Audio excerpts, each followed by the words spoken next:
नमस्कार दोस्तों, स्वागत है आप सभी का आर्यन एकेडमी के यूट्यूब चैनल पर। आज हम इस क्लास में बात करेंगे हिंदी पेडोलॉजी के क्वेश्चन होंगे जो स्वीट के लेवल पे बहुत इंपॉर्टेंट हैं। तो चलिए क्लास को शुरू करते हैं बिना समय को नष्ट करते हुए। पहला क्वेश्चन देखते हैं, हिंदी भाषा शिक्षण के रूप में आप किसे सबसे अधिक महत्वपूर्ण मानते हैं? तो हिंदी भाषा शिक्षण के रूप में सबसे अधिक किसे मानते हैं? बच्चों के विभिन्न संदर्भ में भाषा प्रयोग सिखाना चाहिए। तो बी ऑप्शन सही होगा। क्वेश्चन का ऑप्शन बी वाला सही होगा। बच्चों को विभिन्न संदर्भों में भाषा का प्रयोग सिखाना चाहिए। अगला क्वेश्चन देखते हैं, भाषा की पाठ्य पुस्तकों में हिंदी इतर भाषाओं को भी जगह मिलनी चाहिए, इस कथन के संदर्भ में कौन सा तर्क काम करेगा? तो पूछा गया है भाषा की पाठ्य पुस्तकों में हिंदी इतर भाषाओं की जगह मिलनी चाहिए, इस तर्क में कौन सा काम करेगा? तो इससे भाषागत विविधता सही रूप से संबोधित किया जा सकता है। बी वाला ऑप्शन सही होगा। नेक्स्ट क्वेश्चन देखते हैं, मातृभाषा की आवश्यकता क्यों है? तो पूछा गया है मातृभाषा की आवश्यकता क्यों है? क्योंकि शारीरिक विकास के लिए, मानसिक विकास के लिए, सामाजिक विकास के लिए। तो उपयुक्त में सभी, तो डी वाला ऑप्शन सही होगा, उपयुक्त सभी के लिए। अगला क्वेश्चन देखते हैं, प्लेटो का कहना है, प्लेटो का कथन है कि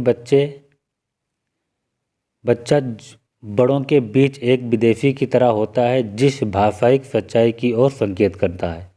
प्लेटो का कहना है कि बच्चा बड़ों के बीच एक विदेशी की तरह रहता है जिस भाषाई सच्चाई की ओर संकेत करता है।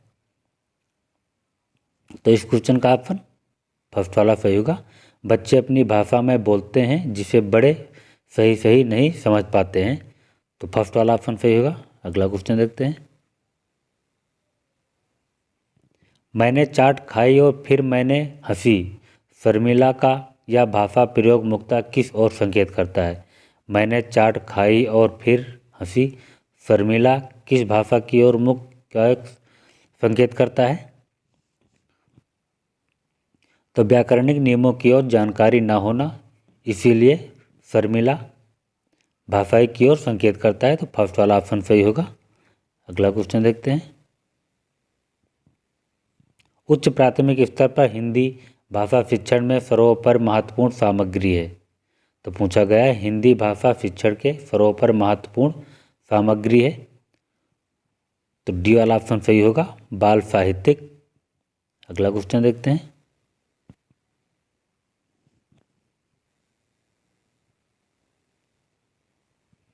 व्याकरण शिक्षण के संदर्भ में कौन सा कथन सही है? तो पूछा गया है कौन सा कथन सही है?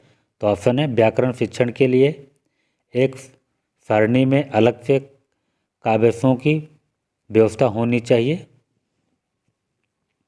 भाषा प्रयोग की अपेक्षा भाषा नियमों को महत्व देना चाहिए।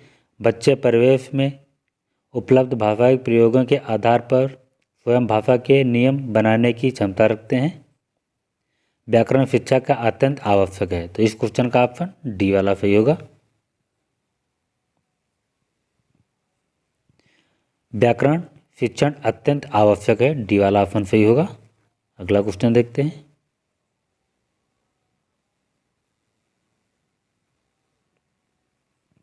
उसने पढ़ा, उसने खाया और उसने सीखा, उसने चीखा कैसा प्रयोग दर्शाते हैं?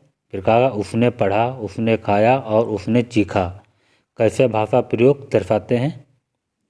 तो इस क्वेश्चन का ऑप्शन सी वाला सही होगा। नियम कंठस्थ ना होना, नियम का उल्लंघन करना, संदर्भ की ओर ना समझ होना, नियमों का अति सामाजिकरण करना।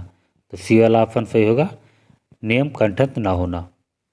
अगला क्वेश्चन देखते हैं, कविता शिक्षण के संदर्भ में आप किस बिंदु को सर्वाधिक महत्व देंगे? तो पूछा गया कविता शिक्षण के संदर्भ में आप किस बिंदु को सबसे अधिक महत्व देंगे? तो बी वाला ऑप्शन सही होगा, कविता के एक से अधिक अर्थ हो सकते हैं। तो बी ऑप्शन सही होगा। अगला क्वेश्चन देखते हैं, नीलम पढ़ते समय कभी कभी वाक्यों शब्दों की पुनरावृत्ति करती है। इसका यह भाषाई व्यवहार दर्शाता है वह समझ के साथ पढ़ने की कोशिश कर रही है। नीलम पढ़ते समय कभी कभी वाक्य शब्दों की पुनरावृत्ति करती है या किस भाषाई की ओर दर्शाता है, तो वह समझ के साथ पढ़ने की कोशिश करती है। फर्स्ट वाला ऑप्शन सही होगा। आगे चलते हैं। जो बच्चे विशेष रूप से पढ़ने में कठिनाई महसूस करते हैं वह डिस्लेक्सिया से पढ़ने ग्रस्त होते हैं। तो इस क्वेश्चन का ऑप्शन सी वाला सही होगा, डिस्लेक्सिया से ग्रस्त होते हैं।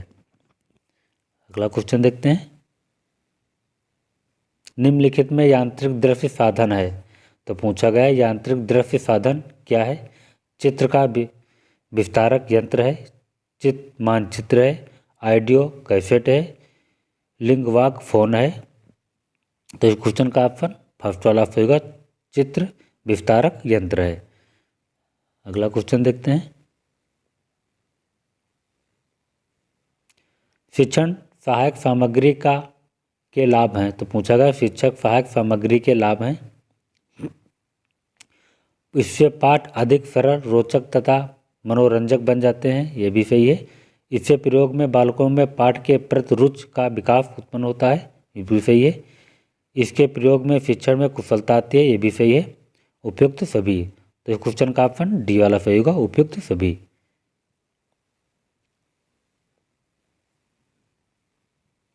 गद्य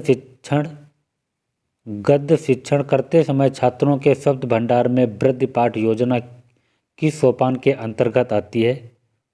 उत्प्रेक्षणात्मक उपकरण के अंतर्गत आती है, आदर्श वाचन के, विचार विश्लेषण के, आत्मीकरण के। तो इस क्वेश्चन का ऑप्शन डी वाला सही होगा, आत्मीकरण के सोपान के अंतर्गत आता है, तो डी वाला ऑप्शन सही होगा। अगला क्वेश्चन देखते हैं। आप एक शिक्षक के रूप में विद्यार्थी के ज्ञान के विभिन्न पहलुओं के बीच उसकी पहचान करने और उसके आपस का संबंध निर्धारित करने की योग्यता की जांच करना चाहते हैं। इसके लिए आपको किस प्रकार प्रश्नों का निर्माण करना चाहिए। तो ऑप्शन है निबंधात्मक, अतिलघु, उत्तरी, वस्तुनिष्ठ, मिलान वाले प्रश्न। तो इस क्वेश्चन का ऑप्शन फर्स्ट वाला सही होगा, निबंधात्मक। तो फर्स्ट वाला ऑप्शन सही होगा, निबंधात्मक।